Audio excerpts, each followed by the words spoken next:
রাস্তাঘাটে জমে আছে হাঁটু সমান পানি, তার উপর দিয়ে কিছু কিছু জায়গায় পড়ছে গুড়ি গুড়ি বৃষ্টি। সোমবার ভারী বৃষ্টিপাতের পর ভারতের সিলিকন ভ্যালি হিসেবে পরিচিত বেঙ্গালুরুতে তৈরি হয়েছে ভয়াবহ জলাবদ্ধতা।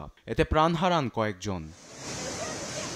ভিডিও ফুটেজে দেখা যায় বন্যার কারণে বন্ধ দোকানপাট, রাস্তাঘাটে ফ্লোটার ব্যবহার করে পারাপার করছে মানুষ।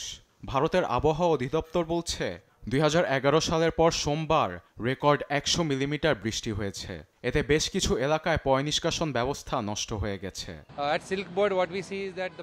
ড্রেনগুলোতে অতিরিক্ত পানি জমার কারণে পয় নিষ্কাশন ব্যবস্থা নষ্ট হয়ে গেছে। ভারী বৃষ্টিপাতের কারণে এই পরিস্থিতির সৃষ্টি হয়েছে।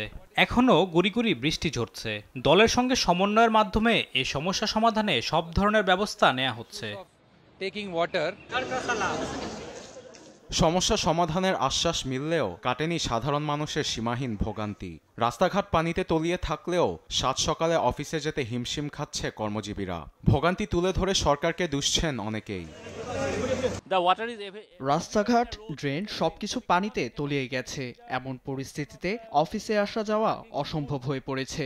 সরকার কোনো ব্যবস্থা না নিলে দুর্ভোগের শেষ হবে না। এই সমস্যা নতুন কিছু নয়। একটু বৃষ্টি হলেই রাস্তাঘাটে পানি জমে, এতে জনজীবনে দুর্ভোগ নেমে আসে। পয় নিষ্কাশন ব্যবস্থা অনেক আগের থেকেই দুর্বল। এদিকে সরকারের অনেক আগে নজর দেওয়া উচিত ছিল।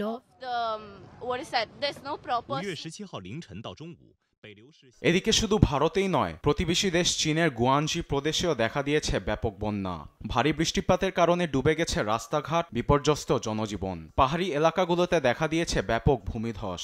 অতিমাত্রায় বেড়েছে নদীর পানি। এতে কয়েকজন প্রাণ হারালেও ক্ষয়ক্ষতির পরিমাণ এখনো বলতে পারছে না প্রশাসন।